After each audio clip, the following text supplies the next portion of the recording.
Hello, my name is Samuel Alvarez, and I'll be speaking to you on cognitive functional therapy and how it relates to physical therapy. So, you may be asking what cognitive functional therapy is, and let me tell you. It is an intervention framework that aims to target barriers in recovery, such as the physical, the lifestyle, and psychological.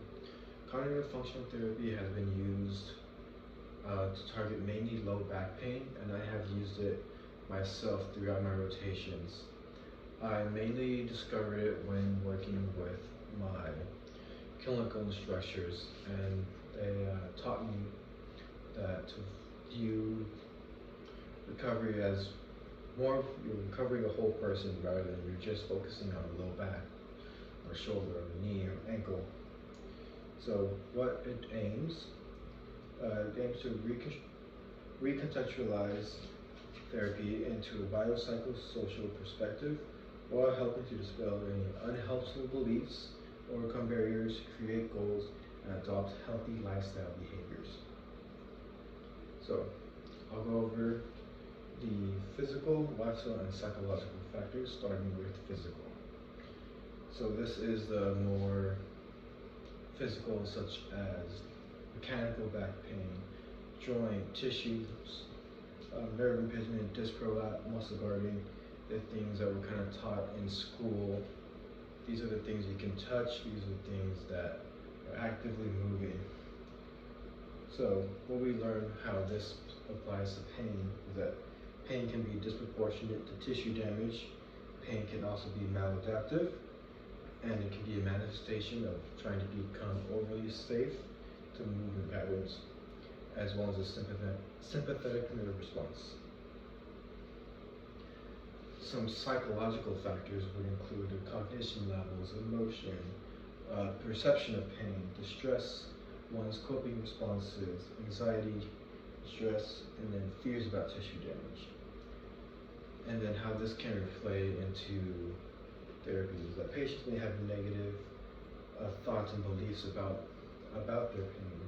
They can have catastrophic thoughts, which leads into factors or lifestyle behaviors that cause themselves to have more pain or do activities that are actively harming their healing process. It can also cause low levels of self-efficacy and have negative connotations with encounters and other healthcare providers. So, lifestyle factors. Some of these include sleep, physical activity, sedentary behavior, as well as abdominal obesity. Sleep and pain are highly comorbid, and this can affect other domains such as the physical and the mental aspects as well, emotional aspects as well. Low levels of physical activity are also related due to physical conditioning, deconditioning of bone health, and negative effects on the inflammatory process. So, cognitive functional therapy was led by physical therapists, and their goal was to create a way to identify key factors that led to pain and disability, as well as help patients self-manage their symptoms and use of the framework. So there are three components. One is making sense of the pain, controlled exposure to pain and movements, as well as lifestyle changes.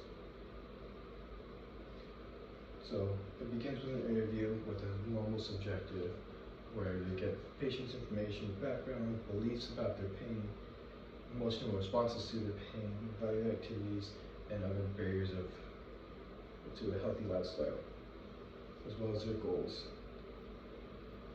And then a physical therapist will then do a functional assessment, and these will include things as lower activities, palpation, any muscle guarding that's found, and other respiratory strategies.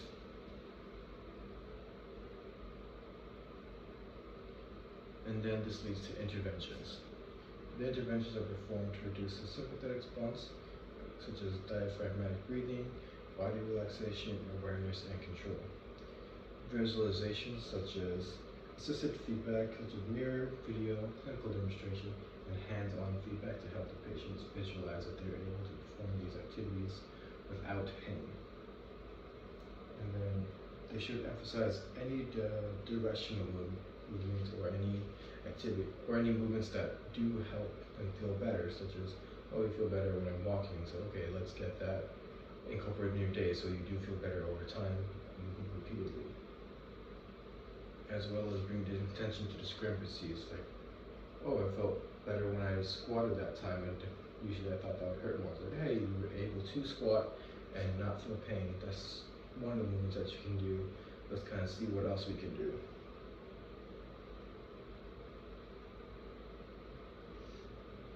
So I incorporated this into, I would say, the later half of my most previous recent rotation, and I found that had really helped out patients.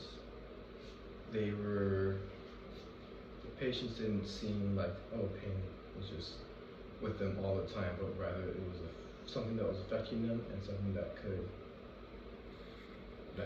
be improved upon.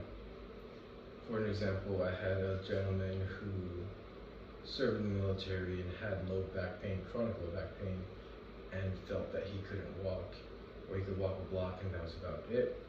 And then, but I was able to get him going, walking on a treadmill, doing exercises at the clinic, and he had no pain there. So it kind of point is like, hey, we were able to do all these exercises with no pain here. I want you to try taking that mindset and implementing it throughout your day, such as going on walks with his dog, playing with his children, and after a couple sessions, he was able to decrease the amount of pain that he felt when doing those activities. So overall, I think cognitive functional training is a way that kind of incorporates both mechanical, physiological, and emotional responses, and helps to create a program for a patient to decrease their pain and get them back to their function. Thank you.